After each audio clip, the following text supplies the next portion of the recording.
Hey, everybody, welcome to this week's episode of the Everyday Adventure podcast. I'm super excited to jump into this episode. We've been going through my new book, Everyday Adventure: How to Live Your Ordinary Life to the Fullest. It's available on Amazon.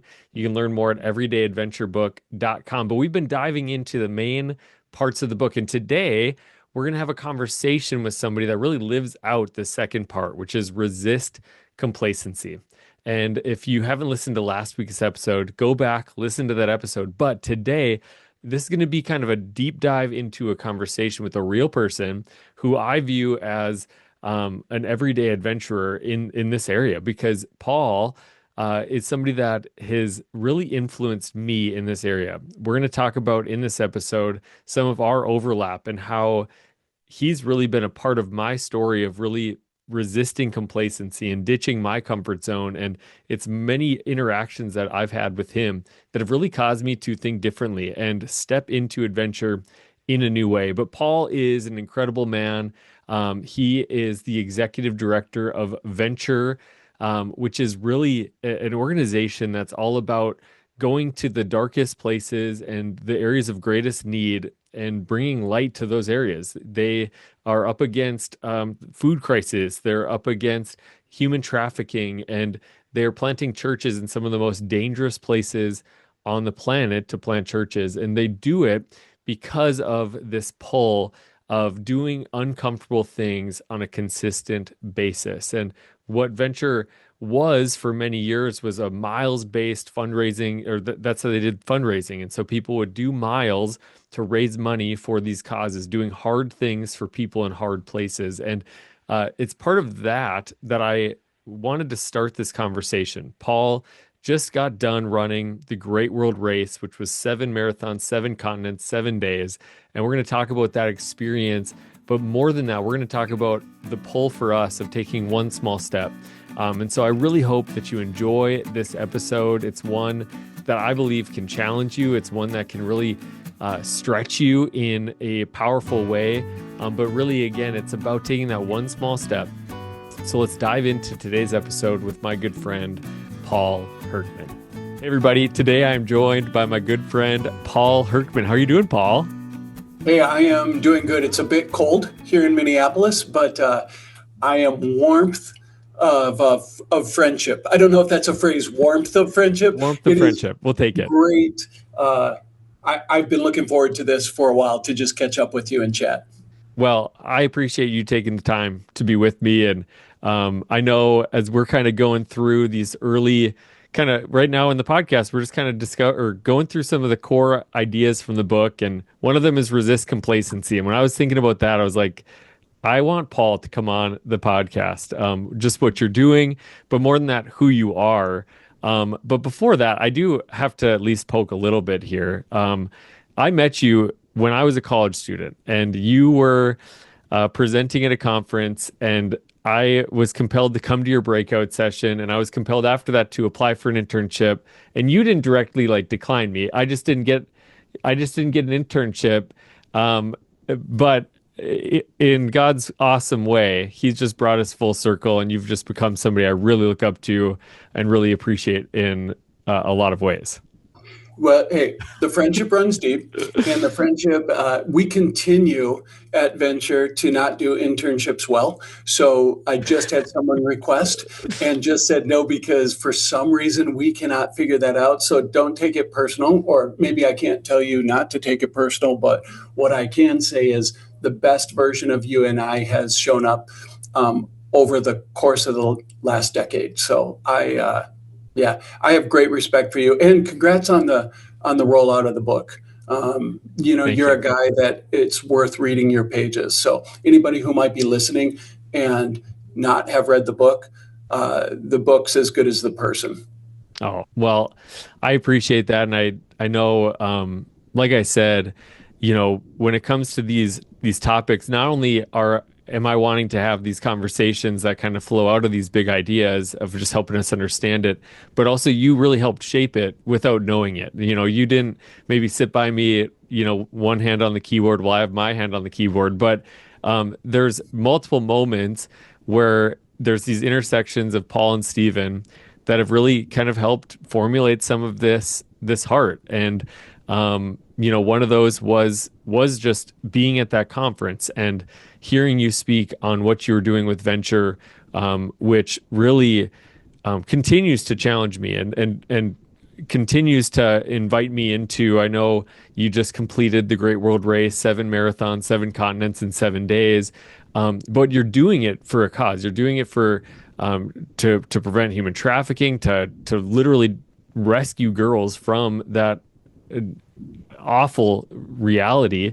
And I was able to follow along that and be in that conference, went to your breakout, and really was just encouraged and inspired because I just never really thought outside of my own little box. I'm from Bismarck, North Dakota, just kind of lived in this little reality, went to North Dakota State University, and it was at that conference that I was really more so confronted with something that was bigger than me. And, it was one thing after another. I just kept pulled.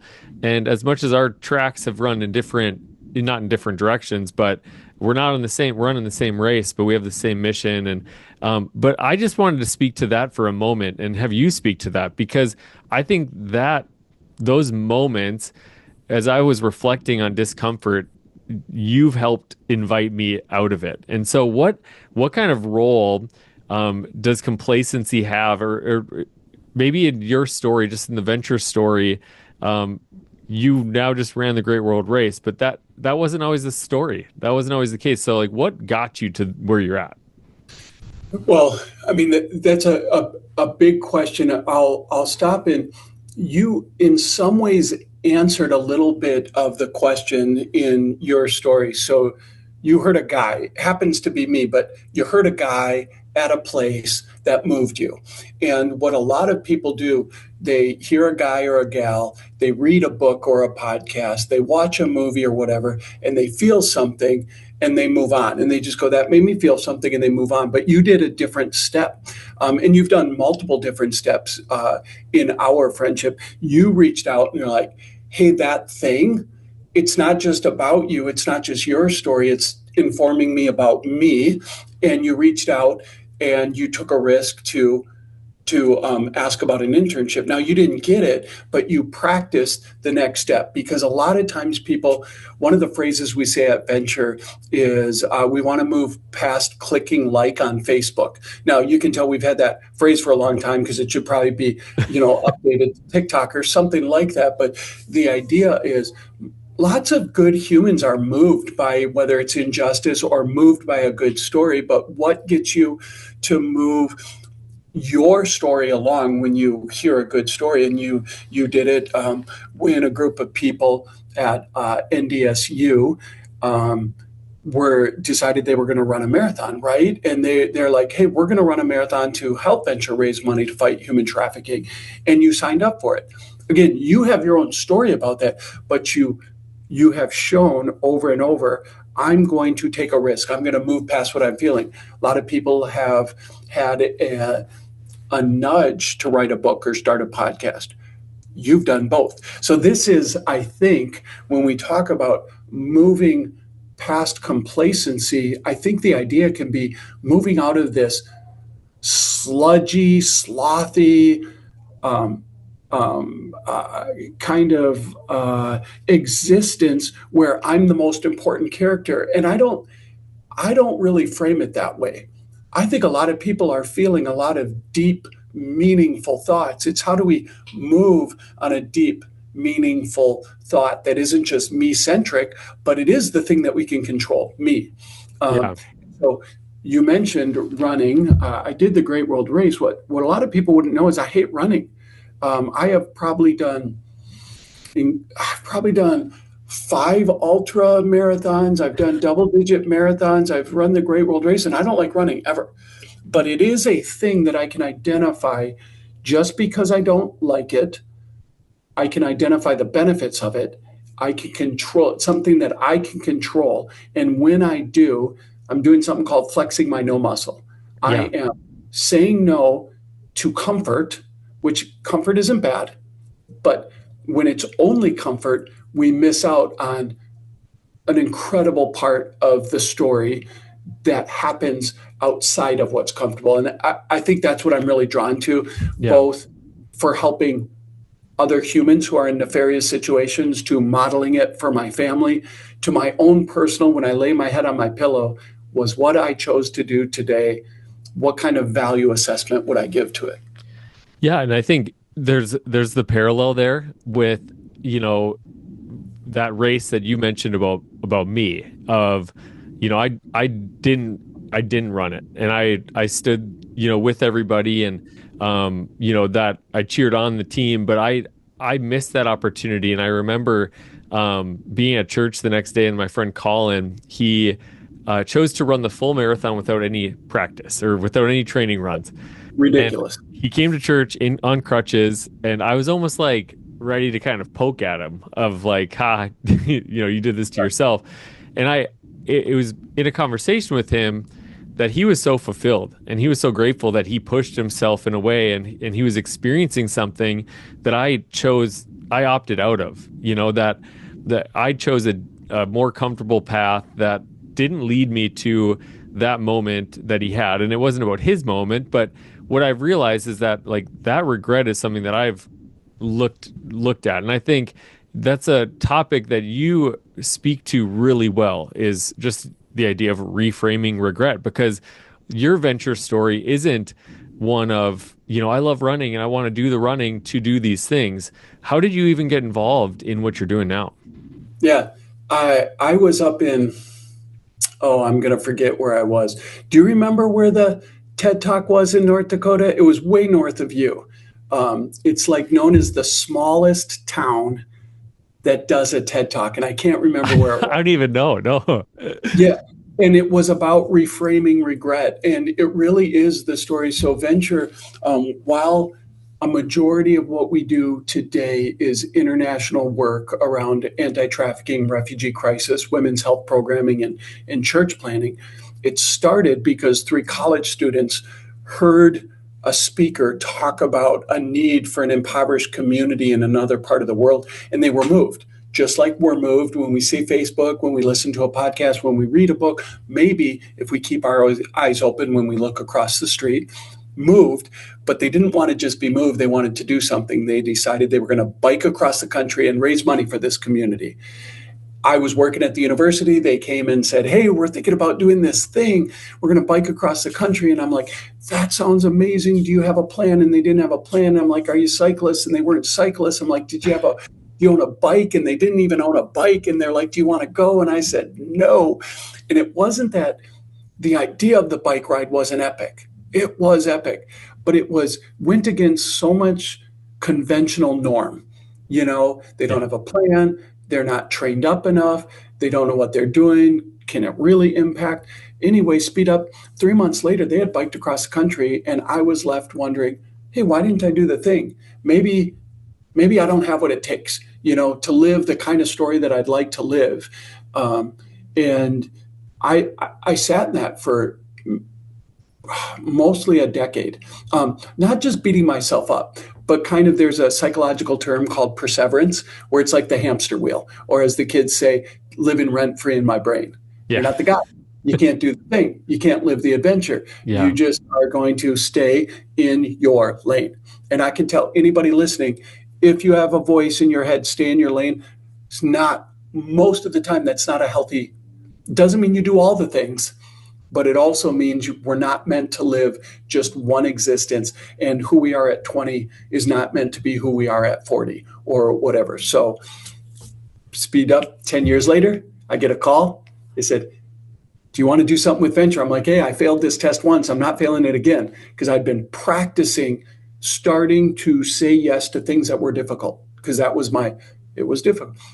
My wife and I said yes. We climbed Mount Kilimanjaro. We raised money for education initiative for young girls who were impoverished in a country over. And that was like an aha for my wife and I, to be like, this is how we want our kids to understand the world, not just from opulence and comfort, but through the eyes of the poor and the oppressed, because we believed that would enhance their understanding of who they were as humans, and in their faith journey. And so we joined venture, and we continue to do miles-based things, but we also are part of this year we'll cross venture providing 100 million meals to refugees, 100 million meals, Wow. and rescuing over 5,000 girls, and planting over 20,000 churches that aren't really like what we see here. They're these Yeah. little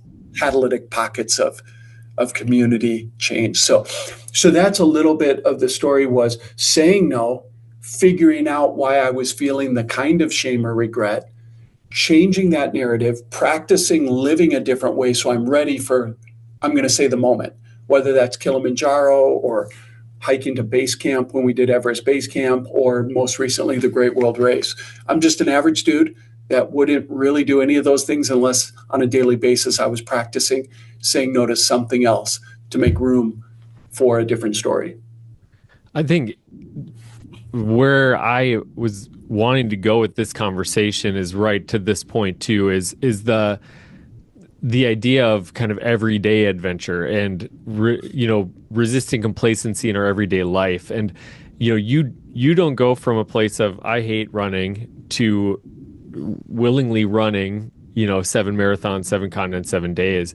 But you do it by choosing discomfort and stepping into that. And that's really kind of what the second part of the book is resisting complacency and ditching your comfort zone and becoming a lifelong learner, and these cultivating curiosity, these kind of core concepts that I've realized in my life. If I can do those on a daily basis, usually something good happens. And one of the good things that happens is that it expands, my understanding of what is the good life. And and I think John 10:10, Jesus says, I've come to give you life and life to the fullest, or the abundant life. But like, what's that definition for you, Paul? That's a really great question.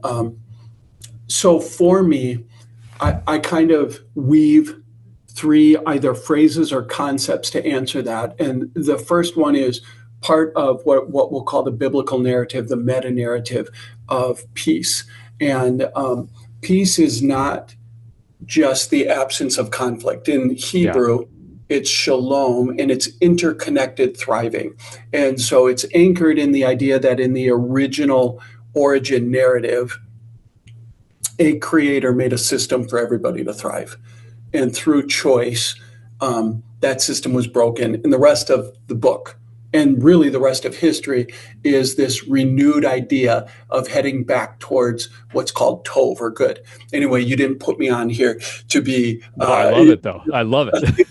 Discourse. But so then peace, when we read it, it's not just saying, hey, I'm offering you chill. That's not what's actually being offered. What's being offered is interconnected thriving, the reminder that my future is wrapped up in your future. And so, like, when you think of two Jewish people saying shalom, they're not just going, what up? Or how are you doing? Or I wish you well. They are reminding each other, one, our futures are interconnected, and two, we have a responsibility to one another. So when I think about that, I think I have a responsibility to my neighbor. We're pretty good about having a responsibility to our family, broken or not. We're pretty good about having a responsibility to our faith community. And if our faith community pulls the election lever the same way, that's even easier. So we're good at that. But what is neighbor, right? What is neighbor? And neighbor, we're taught, is people that look different than us, that act different, that speak different, all of these things. So my first one is peace. My second one is something that we say at Venture, and that is moving from comfortable to less comfortable on behalf of other people. It's a daily reminder that if my pursuit isn't only for myself, my own comfort, my own well-being, but if I truly believe that on the other side of my actions, on behalf of other people, I'll actually be more fulfilled, which was your question, John 10:10. This design of life to the full can only be experienced if we move from comfortable to less comfortable on behalf of other people. Because this is literally what the unruly rabbi on the side of the mountain was talking about. He came from heaven to earth, gave up. In Hebrews, it says he gave up some stuff. Or is it Romans? This is why I'm nonprofit, not a pastor. Bring on a pastor, bring on Pastor Dave. Anyway, he came from what's comfortable to less comfortable on behalf of other people. So just trying to mimic that and believing that in doing that, in creating space in my life, in interrupting my life, in something as stupid as running and raising money, that I could be more fulfilled. We get this when we lose sleep on behalf of our kids, but our kids are doing better. When we give up a new pair of shoes so our kids could maybe participate in a sporting event. We get Right. that inherently with the people that are closest to us. But the unruly rabbi says, hey, we're expanding this to neighbor. And as I define neighbor, go look at the Good Samaritan. It's people that really are participating in a whole different worldview, but we still get to do it. So that's that one. And then my daily practice is something that I call just practice, flexing my no muscle. What are Mm-hmm. the things that I can say no to that aren't bad?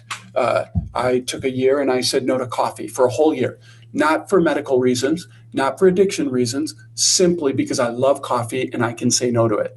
I can say no to watching the second game of football and go run to train for a race. I can say no to scrolling to play with my child, which I would love to be the guy that loves to play with his child, but I like scrolling better than I like playing with my child. I Hmm. don't like my phone better than my child, but I like the lazy act of doing it. So practicing your no muscles. Then if you reverse it, you're like, okay, my thriving is connected to other people's thriving. That's shalom. That means sometimes I'm going to have to move from comfortable to less comfortable to actually do that, to be the good neighbor. And that means while I'm looking for what that is daily, I can flex some kind of no muscle where I say no to one thing in order to introduce something else. And I think you do this. This is, you say no. You must have said no to watching football. I know you love football. We both love football. You probably watched less football while you were finishing your book. You just have to, or Yeah. less movies, or less, Less whatever the sleep. Less sleep. yeah. But you said no to one thing to achieve something Yeah. else because you believe putting out these words into the world will help people. And so, what can we do on a daily basis to get us ready for our moments? I love your definitions of that life to the fullest, that interconnectedness, that flexing your no muscle, and just that choosing discomfort and choosing it daily. I think that when I was watching, you came to our church before you did the Great World Race, and it was there that I just really a fire was kind of lit under me just personally. So, and I think you kind of know this, but maybe not to the full extent. But you were going on this quote unquote great adventure. You were doing the world race and it was for this great purpose. And it was we had lunch at some German place. Yes, what was that? That was such good Yeah, it food. was it was great. But we had lunch and my heart was just stirring. And one of the things that I've just really, you told me at that lunch, you're like, I hate running, and I was like, I hate running too. And so I started that week and I ran 1 mile. And then the next week I ran two. And then the next week I ran 3 and 4. And I invited some people into it. And um, it was just that effort of choosing that thing that I despise and uh, and doing it anyways. And it really stretched me. It really grew me. It's something that I'm continuing. I'm not like at mile 40 right now. I kind of said, all right, let's just run, 5 miles a week, just because that is that continued effort of saying I still am doing something I don't like to do. Somebody recently asked me like, so obviously you enjoy running now. I'm like, no, I still despise it. Like I still do not like doing it. But it's that effort of making that a daily thing. And I think just the idea of comfort and complacency, like why do you think that because again, comfort isn't the enemy. I want to make that clear. Like comfort isn't just like this really nasty thing. However, it can really be a roadblock to a life of adventure, a life of of that living our life to the fullest and that abundant life. And why do you think that is, Paul? You know what? I like that you said two things, that comfort is not the enemy, but overindulging in any one thing can be the enemy, especially if that indulgence pushes out space for other people. So the person that spends copious amounts of time in the gym and not with his or her family, friends, or neighbor is binging or indulging on something. So running is not the answer. For me, it is, because it's the thing I don't like. At one point, I think I ran, I don't think, I ran 1,644 days in a row. And someone said, "You must love running." I'm like, nope, that was 1,644 days. Just, I think it's on the right around the 5 years. And I'm like, nope, nothing. And, but I like who I am when I run, because I like being somebody that acknowledges either my excesses or my deficiencies. And I think that's Mm, part of what comfortable is not being so comfortable with our excesses and our deficiencies that we don't make an honest assessment and go, hey, what tweaks should I make? This is why New Year's resolutions, rhythms, seasons are compelling to people, because innately we know we want to tweak. We want to tweak how we exist, our food pattern, our spend pattern, our social pattern, our spiritual pattern. We do know we want to tweak those things, but we don't. We wait until some externally imposed moment to think about it, as opposed to daily thinking about it. And this is why parents, on some level, have an externally imposed uh, force that causes them to tweak. We tweak sleep because our kids are sick. We tweak yeah. our spending because our kids need clothes. We tweak our social time because we can't afford to have babysitters all the time. We do this. And then once that's done, we kind of quit. We're like, oh, I did my thing, and I relax. Or before that, as Yeah. opposed to going, no, this is part of it. And again, it's promised on the other side of this introspection and community conversation that will have fuller life if we do it. Yeah. And I think when you talked about, part of that life to the fullest of being that others centered, or that, Mhm. I think so much of what I see comfort being is that self-centered. It's what will make me feel the best in this moment. And again, there's those times and places where that's the perfect thing. Like I was talking to Taylor, right now as we're recording this, we're in launch week of the book technically. And by the time this is out, it's going to be old news. But You'll already be on the New York Times bestseller by this. but the reality is like I told Taylor's like I think I want to pull out my old Xbox from 2006 and play it next week, because I've just had this time of like really grinding, and like there's a time and place for it. But I remember writing on discomfort, looking up at a billboard, and it was a flashing digital billboard. They stayed for about 10 seconds, and it went from like a new luxury SUV with extra space in the cab, and then it was a bed, advertisement, and then it was a vacation. It was a beach, and it just had like the vacation website. And all of those invitations, all of those advertisements were appealing to making me feel more comfortable, making me feel, and I think that in your story, and the story I think we're all invited into, is a lot of the fight against that, comfort complacency is by turning our eyes and saying, God, what do you care about? Who do you care about? And how can I be a part of what you're doing? And I know, for instance, as you were running the Great World Race, your son was doing his own version of it. And I think it has the opportunity, and what I believe in my family is like we don't have to choose the comfortable path, the complacent path, the one that just waits till retirement and then we start living. Like we can live a different way, and we see that in just the little moments with our kids. We're like, I think they're starting to get it, but that must have been a big moment for you, of like, whoa, this is weaving into his identity and his calling. Yeah, I think.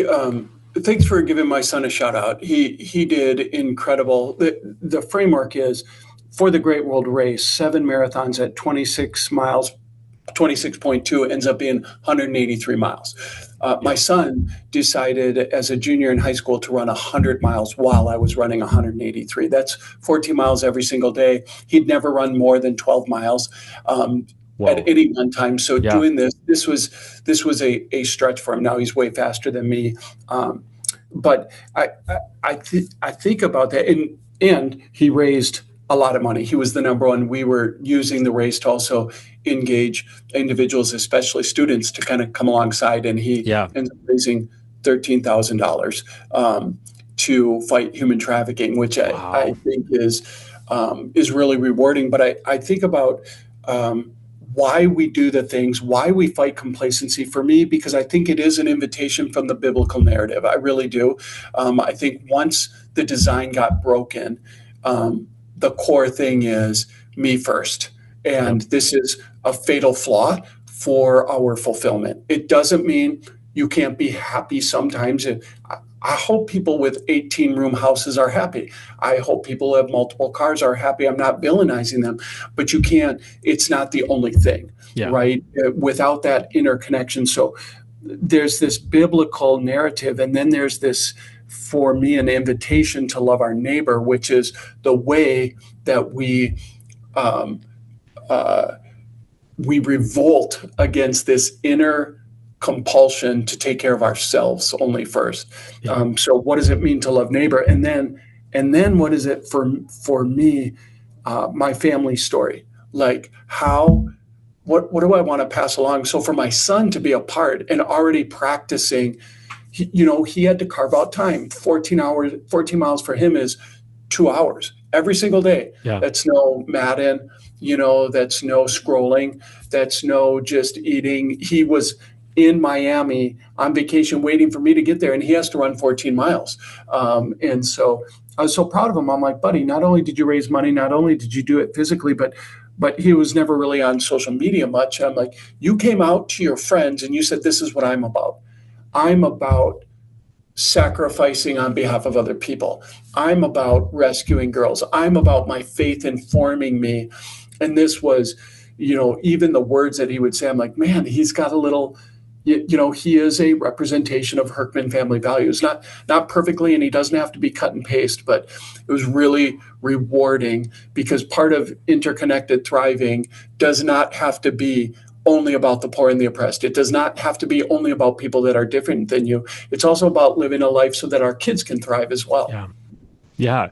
Well, and as we kind of wrap, I want to give a little bit of the practical of, okay, here's been this kind of high level conversation about things that you've done and your journey with it. And I've shared bits of my journey, but I really want to invite everybody that's listening today into their own journey of navigating their relationship with comfort and stepping into and taking that step towards resisting complacency. But as kind of like as a big thought wrapped up before we get really practical for a moment, in all of the challenges you've done, whether that's Mount Kilimanjaro, Everest Base Camp, Great World Race, biking and running across long distances, what have those things, those challenges, those feats of physical and emotional, like persistence. The other part of this book is developing resilience, and I'm like, I could have Paul on either one of them. But what has that taught you about that idea of comfort and complacency, like in your everyday life? First of all, that either generally we're created for more, or personally, I can live an existence that's closer, if I am honest and integrous to what my soul wants, that I can actually do that. If I'm honest and transparent, Okay. but also accountable to other people. So like I can do that. Honestly, it's a little bit, I just wouldn't have thought I'd ever be on a podcast talking about running a marathon on 7 different continents. Like I don't picture myself that way. Yeah. But stacking those kinds of successes remind me, and a lot of the successes are saying no, is just being honest and going, hey, I'm going to assess where I'm at, either with, I'm going to say eating or physical activity, or what's my relationship with screens, or what's my relationship with books, any number of things. You assessed your relationship with running, ultimately, if we assess our relationship with our calendar and saying, how much of my calendar is about what makes me feel better and feel good, and how much of my calendar is living out a principled life that will actually allow me to flourish without cut and pasting what other people do. Very, very few, if anybody that's listening, should make a goal of the Great World Race or climbing Everest Base Camp or running across the state or climbing Kilimanjaro, not because those aren't awesome, and they really could do it. I'm the most average dude. They really could do it, but that's not the goal. That was the goal, is to see doors of Yeah. opportunity and walk through them, and become who your soul is telling you you were created to be. I love that. I love that that brings us to that one small step component of this is that, and I think when I look at my own, whether it was the half marathon in 2011 or whatever year that was, um, I think one of the things that I have done repetitively in my life, and it's led to a lot of discouragement, is saying like, I need to do a marathon tomorrow. Like I need to, and after my conversation with you, what I really felt the Lord speak to me is just like, do the one thing, and that's why I kind of had the idea of, well, what if I just run a mile this week and then two next week, and just build on that. And even just in that first 8 weeks, because that was kind of when I did the 8, and that was kind of like a goal for me. And then I kind of went, all right, I just want to keep doing this because I that part of it's really good, but it was way easier that way than saying I'm going to run 8 miles this week. Yeah. And so I think what I want to encourage everybody in today is like, what's the one small step you can take, and what's the one yes? You said it's like the opportunities, and it's saying yes. What are the yes muscles that you need to flex? What are the no muscles you need to flex? But do you have maybe, I'm putting you on the spot, but a couple examples of things that somebody could do today? Like they're listening to this, maybe they're at the gym now, or maybe they're driving, or they're wherever they're at. Like what could Yeah. they do to kind of begin to step into this?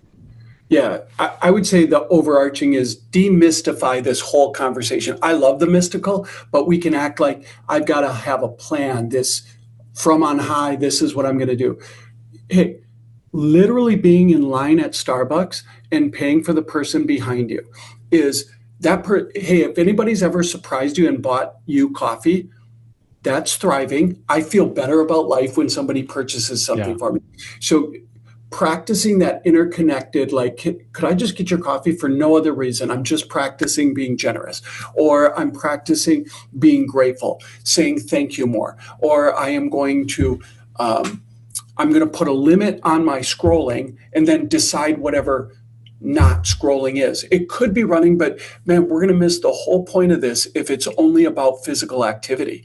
It could be Yeah. about stopping scrolling and picking up a book and reading. It could be putting down a book and journaling. It could be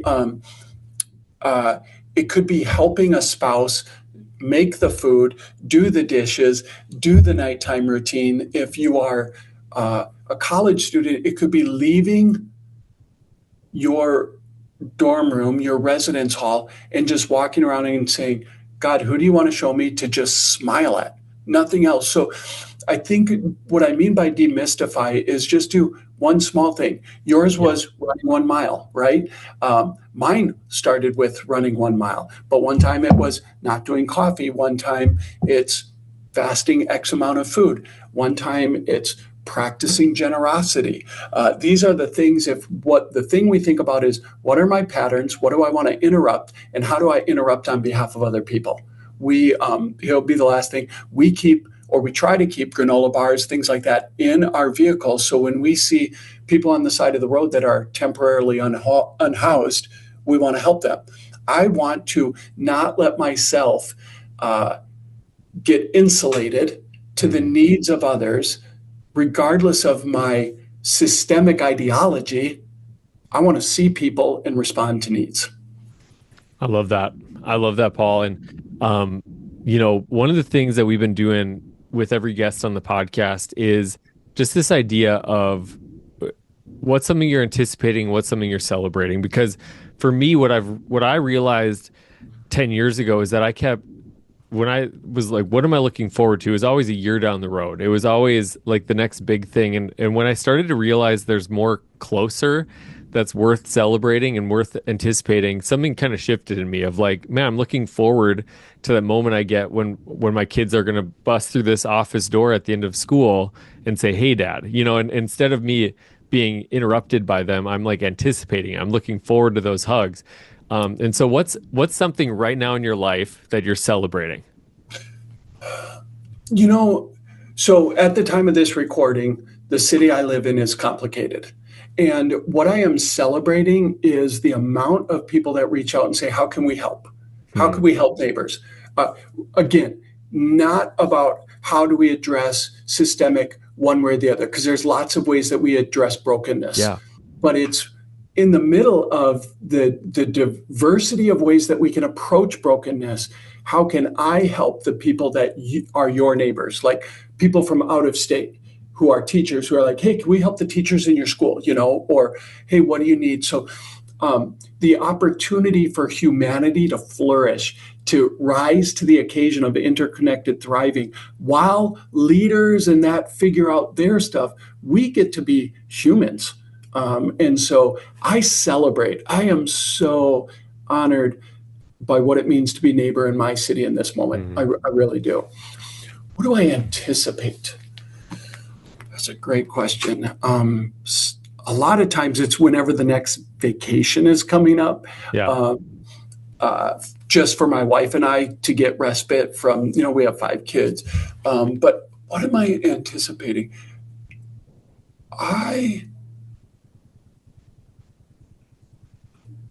I'm sheepish that something isn't coming, and not even just like a big thing. I I'm looking forward to seeing my wife at the end of the day. This morning was tough. Do you ever have tough mornings? Oh yeah. Getting the kids off to school and all of that. And I'm looking forward to reminding myself that tough doesn't isn't the definition of our existence, but interconnectedness. So I'm looking forward to going That's home and good. giving my wife a hug. I love that. I love the processing in that moment because I think that's why I've decided to do this with every episode is because I think we don't do it enough and it just keeps getting closer and closer the more I do it. But hey, how can we learn more about venture and how could you invite somebody into the venture story right now? Yeah, I mean, our website is venture.org. And that's the best way to get the overarching. Um, if you're somebody on social media, I'm not even going to give you my handle because someone's like, hey, are you on social media during the Great World Race? I said, I am this week. Yeah. So I'm a terrible person to follow. My buddy, Brent Silky, is Yeah. great to follow for the what we did with the Great World Race. But venture.org gives opportunities from you can invest prayer wise, you can invest miles wise, you can invest funding wise, or you can just see what we're doing and come alongside and tell somebody else about it. I'm so proud of the work we do because it's for another podcast, but it's our international partners are tenacious, they're brave, they continue to put themselves in harm's way, and they are tip of the spear, rescuing girls, Yeah. caring for refugees, uh, resourcing and equipping women to overturn cultural stigmas and sharing the hope of the gospel. And so that's venture.org. Awesome. Well, appreciate it, Paul. Thanks for coming on and appreciate who you are. And, again, it was easy to decide who I wanted to invite on the podcast for this one. But just thanks for leading the way in this and thanks for challenging me and calling me out of my comfort zone on numerous occasions, both to me, but also just by your example. So love you. Appreciate you a ton. Absolutely. Hey, thanks for putting your words into the world through your book. Get his book. It's incredible. Well, thanks, Paul. Thanks, everybody, for listening. We'll talk to you soon.